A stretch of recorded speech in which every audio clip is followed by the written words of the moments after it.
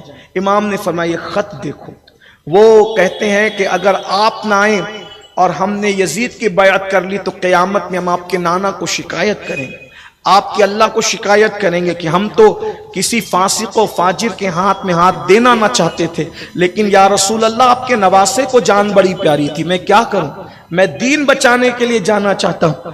حضرت ابن عباس نے اور دیگر بزرگوں نے مشورہ دیا، آپ کے ابا کو کس نے شہید کیا؟ کوفہ والوں۔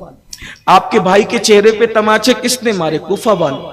کس نے جو ہے وہ ساتھ چھوڑا؟ کوفہ والوں۔ ساری چیزیں بتائی، آپ ایک کام کریں، آپ نہ جائیں، آپ اپنے کسی معتمد کو، اپنے خاص آدمی کو بھیج دیں۔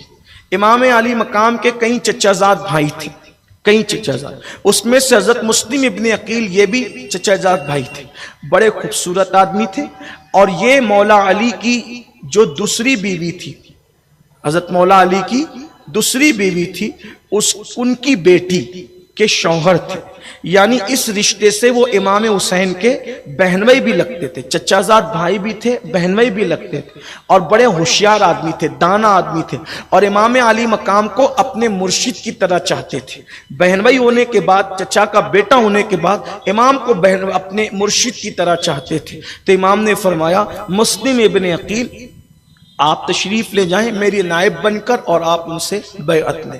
امام مسلم بن عقیل رضی اللہ تعالیٰ، یہ حضرت عقیل کے شہزادے، عقیل سگے چچا ہے امام حسین رضی اللہ تعالیٰ کہ مولا علی کے سگے بھائی، حضرت عقیل، حضرت جعفر سگے بھائی ہیں، مولا علی کے حضرت عقیل سگے بھائی ہیں، طالب سگے بھائی ہیں، یہ سب سگے بھائی ہیں، اور عقیل کے بیٹے تھے حضرت مسلم بن عقیل کوفہ کی طرف روانہ ہوئے، کوفہ پہنچے، ایک ہی دن میں تقریباً 18,000 یا 12,000 کوفیوں نے آپ کے ہاتھ پہ بیعت کی، ایک روایت کے مطابق 17,000، اور ایک روایت جو بیان کی گئی 40,000، مختلف راوی ہیں، 18,000، 17,000، 40,000، یہ روایت اتنی بڑی، بعض لوگوں نے 4,000 بھی لکھا، جو بھی روایت، لیکن ایک ہی دن میں اتنے لوگوں کا بیعت کرنا یہ بڑی بات تھی۔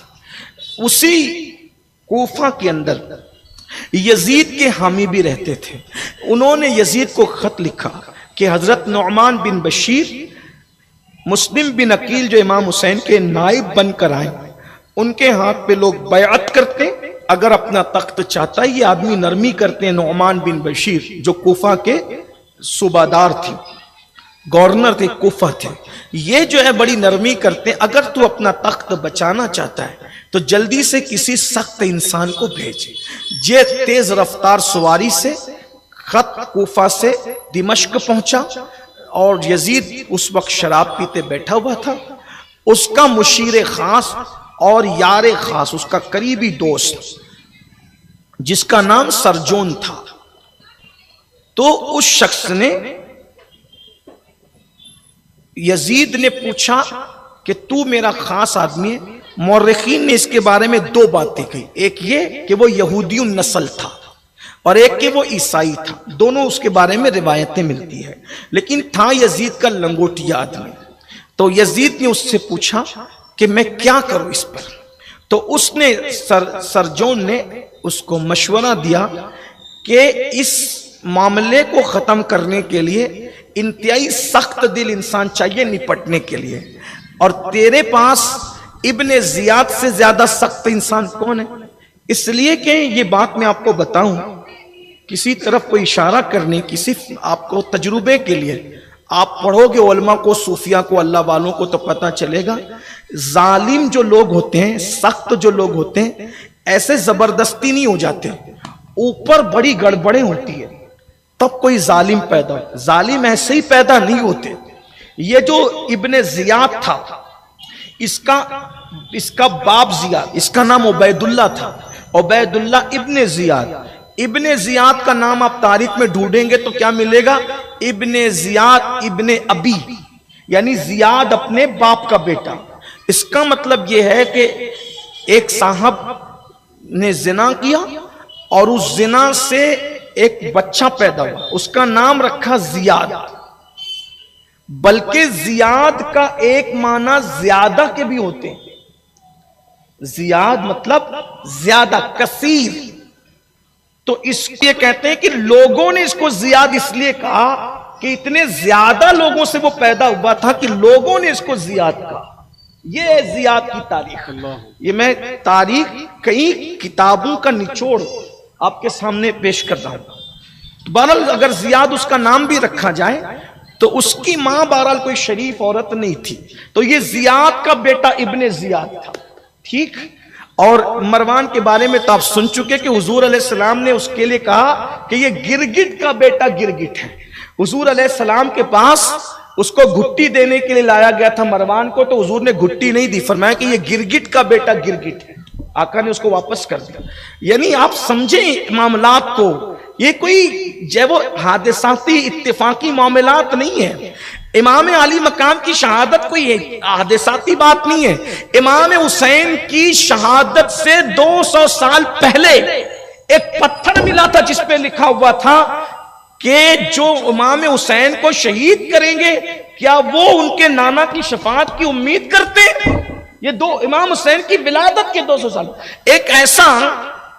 ایک ایسا گرجا جو رسول اللہ کی آمد کے صدیوں پہلے موجود تھا، اس پر غیبی قلم سے لکھا یہی عبارت تھی. بلکہ لوگ اس کو شعر کہتے ہیں، یہ عبارت تھی کہ کیا وہ لوگ جو امام حسین کو شہید کریں گے وہ ان کے نانا کی شفاعت کی امید کرتے ہیں. یہ لکھا ہوا تھا. یعنی شہادت امام حسین بڑی کثرت سے بیان ہوئی ہے. امام حسین کی ولادت سے پہلے، رسول اللہ کی ولادت سے پہلے بھی اس کے چرچے تھے. یہ کوئی حادثاتی اتفاقی واقعہ نہیں ہے کہ لوگ جو ہے وہ اس کو یوں ہی بھول جائے. تو ابن زیاد کو کہا کہ یہ چونکہ، اور یزید اس سے بڑا ناراض تھا، وہ تھا بصرہ کا حاکم، اس کو بصرہ سے بھی ہٹانے کا چکر چل رہا. لیکن جب یہ معاملہ آ گیا تو جلدی سے اس نے خط لکھا کہ تو اپنے بھائی عثمان ابن زیاد کو اپنی جگہ مقرر کر اور تو جلدی سے کوفہ جا. اور وہ کوفہ گیا. اب وہ ابن زیاد کی ماں مرجانہ، وہ بھی الگ میٹر ہے. ابھی میں ان کی ماؤں کو ہی پڑھنے لگوں گا تو بالکل عنوان ہی ختم ہوتا. یہی تو بات ہے. اسی لیے کہتا ہوں اپنی ماؤں کے لیے دعائے رحمت کرو کہ اللہ تعالیٰ نے ہمیں دشمن اہل بیت نہیں بنایا. ہمیں اہل بیت کا خون کی شرافت ہے، یہ دودھ کی نجابت ہے تمہاری ماؤں کی، ہماری ماؤں کی. یہ برکتیں ہیں الحمدللہ. اور اللہ تعالیٰ ہماری نسلوں کو نبی اور آل نبی کا وفد. جو ابن زیاد حلیہ بدل کر کے کوفہ میں داخل ہوا. ابن زیاد جب حلیہ بدل کر کوفہ میں داخل ہوا تو وہ سیدھا گورنر ہاؤس گیا اور اس نے اعلان کر دیا کہ جو بھی مسلم بن عقیل کو اپنے یہاں پناہ دے گا میں اس کو قتل کر دوں گا.